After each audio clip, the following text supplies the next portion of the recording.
Hello everyone, कैसे हैं आप सब। आई होप तो आप लोग बहुत ही अच्छे होंगे। मैं भी बढ़िया हूँ। इस वीडियो में मैं आपको as per ICI module priority chapter में बताने वाली हूँ। हमारे सितंबर में एग्जाम है और सिर्फ 2 महीना रह गया एग्जाम में। ठीक है, आप जब भी ये वीडियो देखें तभी से ही आप स्टार्ट कर सकते हैं, इसमें कोई इशू नहीं है। बस ये चीजें हैं कि मैं इस वीडियो में आपको पूरा प्रायोरिटी चैप्टर बताऊंगी as per ICI module. ICI module किस चैप्टर को ज्यादा प्रेफरेंस देता है और किस में से हमेशा आया ही आया है क्वेश्चन। मैं ऐसे चैप्टर बताऊंगी कि हमारा एक भी अटेम्प्ट स्किप नहीं होता है। तो अब जो भी चैप्टर छूट गया है, तो अब ऐसा नहीं है कि जो मैं बता रही हूँ सिर्फ उसी को करना है, जो छूटा है उसको भी करना है। बट प्रायोरिटी में सबसे पहले आप किसको कवर करोगे कि अपना पासिंग मार्क तो एकदम सिक्योर कर सको। ठीक है, बाद में टाइम मिले तो हम सब जो बचा हम कर सकते हैं, इसमें कोई इशू नहीं है। तो चलिए शुरू करते हैं। पहले हम लोग स्ट्रेटेजी देख लेते हैं। ग्रुप 1 ग्रुप 2 दोनों के बारे में बताने वाली हूँ मैं। और हमारा सिलेबस ऐसा कुछ हो गया है 70-30। 70% हमारा प्रैक्टिकल आता है और 30% हमारा एमसीक्यू आता है। ठीक है, तो इस फेज में हमारा पूरा का पूरा एग्जाम हो चुका है।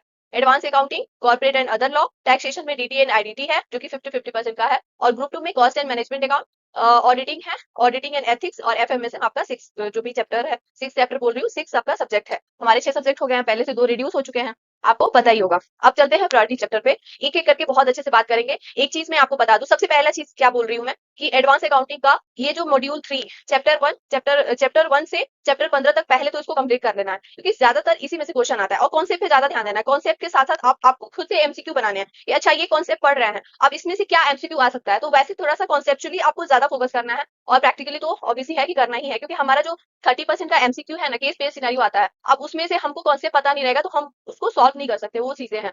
तो आपको मॉड्यूल 3 में चैप्टर 11 से 15 को पहले इसको कंप्लीट करना है। फिर उसके बाद चैप्टर 10, आपको चैप्टर 8 है रेवेन्यू बेस्ड अकाउंटिंग, 5 है एसेट बेस्ड अकाउंटिंग। उसके बाद अकाउंटिंग स्टैंडर्ड। आज से ही कसम खा लो कि हमको सिर्फ और सिर्फ 1 घंटा अकाउंटिंग स्टैंडर्ड पे देना है, सिर्फ 1 घंटा। अगर आज से ही सिर्फ 1 घंटा अकाउंटिंग स्टैंडर्ड पे दे दोगे हर रोज हर डेली, तो आपका बहुत अच्छा स्ट्रॉन्ग हो जाएगा अकाउंटिंग स्टैंडर्ड। आपको आईसीआई मॉड्यूल से सिर्फ पढ़ना है और उसके क्वेश्चन देखने हैं, और जो भी चीज प्रैक्टिस है वो भी कर सकते हो। 1 घंटा अगर डेली देते हो ना, तो आप सोचो कि आपके पास 60 दिन है, तो कितने घंटे हो गए। आपको अकाउंटिंग स्टैंडर्ड में 60 आवर्स का टाइम मिल जाएगा और बहुत अच्छे से वो प्रिपेयर हो जाएगा, आपको पता भी नहीं चलेगा, एकदम हंसते खेलते हो जाएगा। सिर्फ 1 घंटा देना है।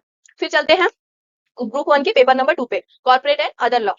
प्रायोरिटी चैप्टर है कंपनी लॉ, जिसको मतलब जो आपका 60% 70% का है कंपनी लॉ, क्योंकि हमारा जो अदर लॉ है वो 30 नंबर का हो गया। पहले 40 नंबर का हुआ करता था, अब 30 नंबर का हो गया। तो कंपनी लॉ पे आपको फोकस करना है, सब कुछ पढ़ के जाना है। डिविडेंड वगैरह थोड़ा सा उसमें ऑडिट, डिविडेंड पे थोड़ा ज्यादा फोकस कर देना, बट बाकी सब पढ़ना है। कंपनी लॉ ज्यादा, अब सोचो कि 70 मार्क्स से तो उसी में से आते हैं ना। तो अब आपको कंपनी लॉ पूरा करना है। मॉड्यूल 3 में आपको एलएलपी और ये फॉरेन एक्सचेंज, ये जो नया आया हुआ है, इंटरप्रिटेशन ऑफ स्टैट्यूट, ये सारी चीजें करना है। टू बी रिमाइंडेड, मैं एक बार और बता दूं कि आपका ऐसा नहीं है कि सिर्फ यही करना है, आपको सब करना है, बट स्टार्टिंग में आपको इसी से स्टार्ट करना है। आप समझो मेरी बात को, स्टार्ट करना है ऐसे, उसके बाद आप जो टाइम बचे हम दूसरा चीज भी कर सकते हैं। ऐसा नहीं कि सिर्फ इसको करना है ना। फिर चलते हैं पेपर नंबर 3 पे। अब देखो कितना छोटा लग रहा है, नहीं 5-4 सब्जेक्ट हुआ करते थे, अभी 3 सब्जेक्ट हैं सिर्फ और सिर्फ। तो देखो पहले से थोड़ा इजी तो हो गया है, कहने की बात है। हाँ, भले वो कहे कि थोड़ा सा कॉन्सेप्चुअली अब हम लोग को ज्यादा ध्यान देना पड़ रहा है। पहले क्या होता था कि ठीक है पढ़ रहे हैं, पढ़ के एग्जाम जाके लिख देता था, और क्योंकि एमसीक्यू नहीं रहता था ना, मतलब जैसे जो चैप्टर पढ़ा फिर उसके बाद हमने उसका एग्जाम दे दिया तो हो जाता था। अभी क्या हो गया ना कि कॉन्सेप्चुअली ज्यादा ध्यान देना पड़ता है, क्योंकि हमारा 30 नंबर का एमसीक्यू आ गया, उस पर हमको बहुत ज्यादा फोकस करना होता है। तो हम लोग बात कर रहे थे कि देखो डीटी के कंपेयर में अगर जीएसटी देखा जाए तो थोड़ा इजी पड़ता है। मे भी पता नहीं किसी के लिए नहीं पड़ता हो, लेकिन डीटी के हिसाब से डीटी बहुत फास्ट है, बहुत ज्यादा। तो हम पहले जीएसटी पे फोकस करेंगे। Input tax credit, value of supply, exemption है, charge under GST section 9(3) and 5। फिर सप्लाई अंडर जीएसटी है शेड्यूल 1 का, TDS TCS, accounting and records, time of supply, place of supply. इतनी सारी चीजें आपको पहले करनी है। फिर से रिमाइंडर के लिए बता दूं कि आपको सब कुछ करना है, पहले इसको कवर कर लेना है।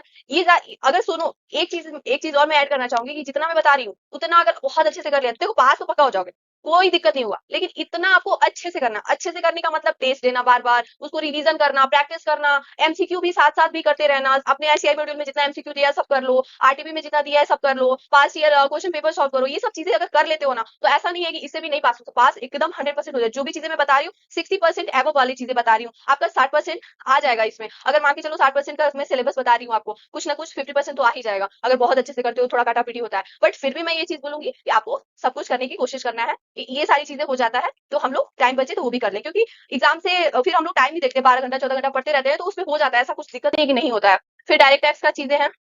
आफ्टर जीएसटी जब आप पूरा अच्छे से कर लो, तो उसके बाद आप 5 ईयर्स कर लो, TDS and TCS, advance tax, क्लबियन सेटअप, बस।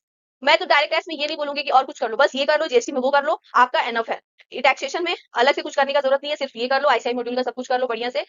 आईसीआई मॉड्यूल पे ही सिर्फ नहीं रहना है, एमटीपी आरटीपी सब कुछ करना है और कॉम्बो क्वेश्चन भी बनाना है। Combo combo question past year का क्वेश्चन उठा के करो। पास्ट ईयर का क्वेश्चन उठा के करने में हमको प्रैक्टिस होता है, क्योंकि हमारा जो पास्ट ईयर का क्वेश्चन पेपर है ना, वैसे ही हमारा क्वेश्चन आता है।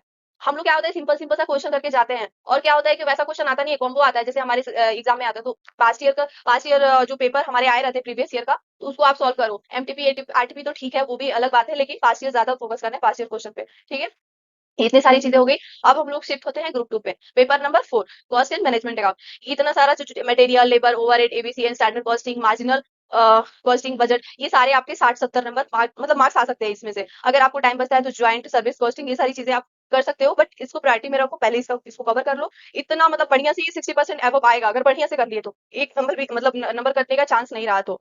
फिर हम लोग चलते हैं पेपर नंबर 5 पे, ग्रुप ऑडिट का। इसमें बच्चे थोड़ा ज्यादा वो हो जाते हैं, क्योंकि ये थ्योरी पेपर है ना, थ्योरी पेपर में थोड़ा सा दिक्कत होता है। तो मॉड्यूल 2 में चैप्टर नंबर 11, 10, 8, 9 पहले ये करना है, फिर मॉड्यूल 1 पे फोकस करना है, चैप्टर नंबर 2, 3, 4, 5। तो प्रायोरिटी 1 में आप मॉड्यूल 2 का रखना, फिर उसके बाद शिफ्ट होना मॉड्यूल 1 पे। इतना सारा कर लो, आप पक्का पक्का आपका क्लियर हो जाएगा। फिर चलते हैं पेपर नंबर 6 पे, एफएमएसएम का चीजें हैं।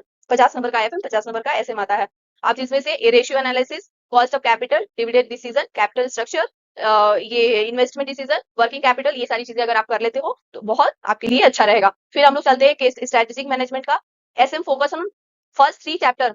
अगर फर्स्ट 3 चैप्टर 1, 2, 3 स्टार्टिंग के 3 चैप्टर अगर आप कवर कर लेते हो तो 30 मार्क्स वहीं से आपका सिक्योर हो जाते हैं। फिर उसके बाद 3 चैप्टर कंप्लीट करने के बाद देन आप 4 वाले चैप्टर पे कर लो, आपके 10 मार्क्स और हो जाएंगे। मतलब सीधा सीधा हर एक चैप्टर का वेटेज है। तो ये सारी चीजें कर लेते हो तो आपका पक्का पक्का 40 मार्क्स का तो यही से है। ठीक है ना, तो स्ट्रेटेजिक मैनेजमेंट का भी मैंने बता दिया, इतना आप लोग कर लीजिए। और एक और रिमाइंडर के लिए मैं बता दूं कि आप सब कुछ करना है आपको, बट प्रायोरिटी में इसको लेके चलना है, बाकी सारी चीजें करनी है। अगर ऐसे आप करते हैं तो डेफिनेटली बहुत अच्छा मार्क्स आएगा आपका, और 1 शॉट में आप क्लियर हो जाओगे। Thank you so much guys, मिलते हैं नेक्स्ट वीडियो में।